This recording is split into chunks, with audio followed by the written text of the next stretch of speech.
தருமபுரி மாவட்டம் பாப்பிரெட்டிப்பட்டி அருகே உள்ள இருளப்பட்டி கிராமத்தைச் சேர்ந்தவர் ராஜா. இவருக்கு திருமணமாகி புனிதா என்கின்ற மனைவியும் 2 ஆண் குழந்தைகளும் உள்ளனர்.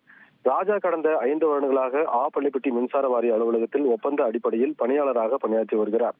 இதனிடையில் இன்று வீட்டிலிருந்த அவரை பள்ளிப்பட்டியில் மின்கம்பங்களில் மின் ஒயர் மற்றும் மாற்றும் பணி உள்ளது. ஆகையால் பணிக்கு வருமாறு ஒயர்மேன் முனுசாமி, நடராஜ் ஆகியோர் வழக்கம் போல் அவரை நேரில் அழைத்துக் கொண்டு சென்றுள்ளனர்.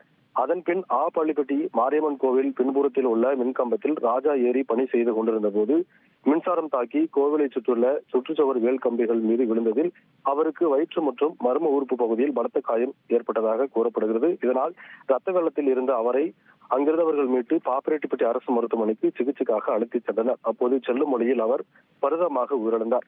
இந்த நிலையில் இதுகுறித்து தகவல் அறிந்து வந்த அவரது உறவினர்கள் ராஜாவின் சாவில் மர்மம் இருப்பதாகவும் உடலை பிரேத பரிசோதனை செய்வதற்கு மின்வாரிய அலுவலகத்தில் இருந்து பணி செய்ததற்கான எந்த ஆவணத்தையும் வழங்காமல் அவரை நாங்கள் பணிக்கு அழைத்துச் செல்லவில்லை, அவர் எங்கள் அலுவலகத்தில் வேலை செய்யவில்லை என பொய்பேசி வரும் பள்ளிப்பட்டி மின்வாரிய அலுவலக ஊழியர்கள் மீது தக்க நடவடிக்கை எடுக்க வேண்டும் எனவும் தெரிவித்து இறந்த குடும்பத்திற்கு அரசு வேலையும் உரிய நிவாரணம் வழங்க வேண்டும் என தெரிவித்து சுமார் 1 மணி நேரத்திற்கு மேலாக அரூர் சேலம் தேசிய நெடுஞ்சாலையில் அமர்ந்து ராஜாவின் உறவினர்கள் சாலை மறியல் போராட்டத்தில் ஈடுபட்டதால் போக்குவரத்து பெரும் பாதிப்பு ஏற்பட்டது.